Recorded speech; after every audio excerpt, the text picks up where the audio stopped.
Hi, this is OC estate plan lawyer Michael Pevney, and in this video I'm going to talk about how to choose a trustee. So just real quick, the definition of a trustee is the person that has control over all of the money and all of the property inside of a trust. Typically with my clients, I often create a revocable living trust. So you, and possibly a spouse if you're married, are the initial trustees of that trust. You create the trust and you also have control over anything in that trust. But when you or both you and your spouse pass away, it's very important to think about who is going to carry on in that role, who is going to be the successor trustee, the person that has control over everything, legal control over everything inside of that trust. Now, that doesn't mean that they get to do whatever they want with that money. They must abide by and follow the terms of the trust that you set out when you created the trust.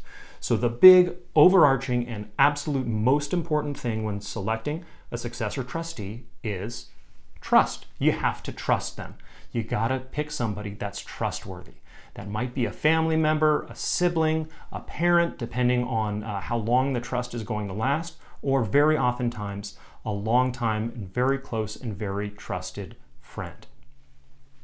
Sometimes it's as simple as if we have responsible adult children and everything's just going to be divided up between one or more children, you can pick a child or more than one child to be that trustee. And they're responsible for maybe selling a home and dividing up the property among the kids.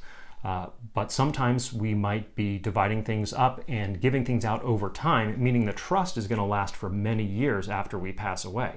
So in that situation, especially if we have minor children, we're going to need to pick somebody that is okay with being the trustee for a long period of time. If some of our kids are underage and they might not be getting their last distribution until they're 35 or 40 years old, that trust is going to be in effect for quite a while.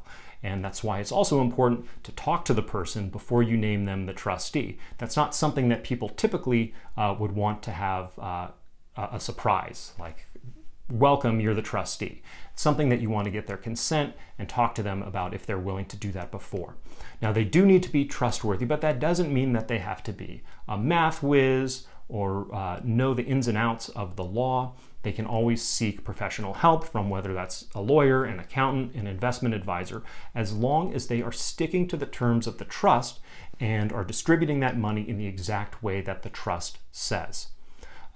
If the trustee is unable or unwilling to serve, or heaven forbid they have passed away, it is always good to have alternates, at least one alternate successor trustee, so we can go down to that number 2 level if the first choice is unable or unwilling to serve. And there are also out there, there exist professional trustees, people often that work for a bank. Every big bank has a trust department, and many smaller and regional banks have a trust department. And these people, they obviously have to be hired and paid, and especially if there's a large amount of money in the trust, and the trust might exist for a very long time, and there's not necessarily anybody that you have that high of a level of trust in, a professional trustee might be a good idea. It's always good to interview more than one person and talk to them about whether you think it's a good idea for them to be a professional trustee, but that can also be an option. And that is essentially how to choose a trustee. The trustee is the person that has control over everything inside of the trust once you pass away, but they have to distribute all the assets in the trust in the exact way that you set out when you wrote the trust. So if you have any questions about this or anything related to estate planning, you can ask a question or leave a comment below, or you can contact me at ocestateplanlawyer.com and set up a time to meet with me for free. Thank you for your time and thank you for your attention.